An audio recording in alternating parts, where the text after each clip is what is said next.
साऊथमध्ये जे हिरो आहेत, त्यांना लोक खरंच हिरो समजतात. लोक त्यांची अंधभक्ती करतात. लोक त्यांच्या प्रेमात वेडे असतात. अनेकदा अशा गोष्टी तुम्ही ऐकल्या असतील. म्हणजे हा जो हिरोचा जो ऑरा आहे, तो आपण साऊथबद्दल जर अनुभवायचा झाला, तो रजनीकांतच्या काळापासून साऊथच्या लोकांचं मूव्हीबद्दल असलेलं प्रेम, साऊथच्या लोकांचं त्यांच्या मूव्हीमध्ये काम करणाऱ्या हिरोंबद्दल असलेलं प्रेम आपल्याला माहीत आहे.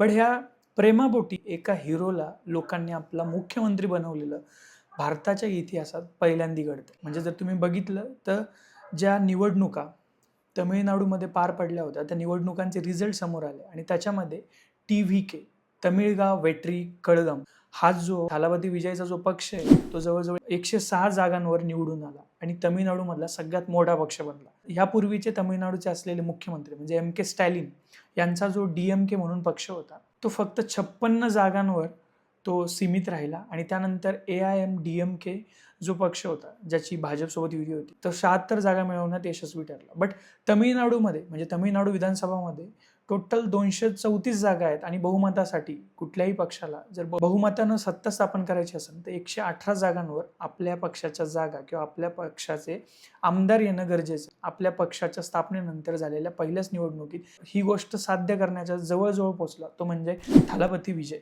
म्हणजे आपल्या पक्षाची घोषणा झाल्यानंतर 8 महिन्यांना जी सभा झाली होती, म्हणजे सगळ्यात पहिली थालापती विजयची जी सभा झाली होती, ती झाली होती विक्रमवाडी इथे आणि या सभेला जवळजवळ 10 लाखांच्या आसपास लोक आली होती. प्रचंड गर्दी झाली आणि त्याच्यातली जी चेंगराचेंगरी झाली होती, त्याच्यामध्ये काही लोक मृत्युमुखी पडले. त्याही बातम्या आम्ही माध्यमांवरती बघितल्या होत्या आणि ह्या सगळ्याचा इम्पॅक्ट जो झाला, तो म्हणजे लोकांना वाटत होतं, अनेकांना वाटलं की थालापती विजय हा फक्त लोकप्रियतेपुरताच आहे. अनेकांनी त्याचं कंपॅरिझन महाराष्ट्रातल्या काही पूर्वीच्या नेत्यांसोबत केलं आणि तसंच काहीसं थालापती विजयबद्दल होईल असंही बोललं जात होतं. आणि जे एक्झिट पोल होते, जवळजवळ सगळ्याच एक्झिट पोलनं एक नाही तर बऱ्यापैकी जे एक्झिट पोल आहेत, त्यांनी 0 जागा थालापती विजयच्या TVK या पक्षाला दाखवलं होतं. फक्त एकच जो एक्झिट पोल होता, तो म्हणजे ॲक्सिस माय इंडियाचा जो एक्झिट पोल होता, त्यानं जवळजवळ क्लिअरली दाखवलेलं की TVK हा सत्तेत येईल आणि थालापती विजयचा जो पक्ष आहे, तो तमिळनाडूमध्ये सत्ता स्थापन करेल.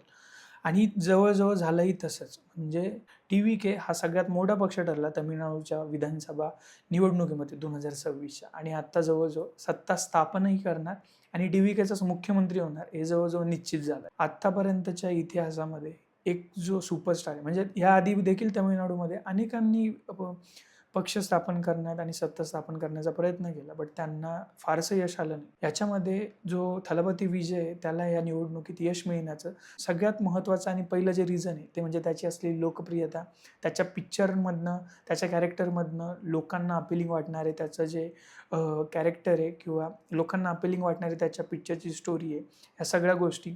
त्याचबरोबर त्यानं त्याच्या सभेमध्ये जे आश्वासनं केली होती की तमिळनाडूमध्ये अंमली पदार्थांचा होत असलेला वापर तो बंद करणार. जर नववधू असेल कुठली, तिला 8 ग्रॅम सोनं देणार. जे पदवीधर आहेत त्यांना 4,000 प्रति महिना या हिशोबाने पैसे देणार. अशी अनेक आश्वासनं त्यांनी दिली आणि त्याच्याप्रती असलेलं लोकांचं प्रेम, इव्हन त्याचे पिक्चर्स, हे सगळ्या गोष्टी त्याला पोषक ठरल्या आणि तमिळनाडूमध्ये थालापती या शब्दाचा अर्थच होतो लीडर. विजय खरंच लीडर ठरला आणि विजय आता तमिळनाडूमध्ये सत्ता स्थापन करणार. फक्त बघायची एकच गोष्ट आहे की तो काँग्रेससोबत करतो की भाजपची युती असलेल्या AIMDMK सोबत करतो. कारण की DMK सोबत करणं पॉसिबलच नाही की कारण त्यांनी त्याच्या प्रचारादरम्यानच्या ज्या सगळ्या सभा झाल्या त्याच्यामध्ये त्यांनी DMKवर आणि MK स्टॅलिनवर प्रचंड मोठ्या प्रमाणावर टीका केली.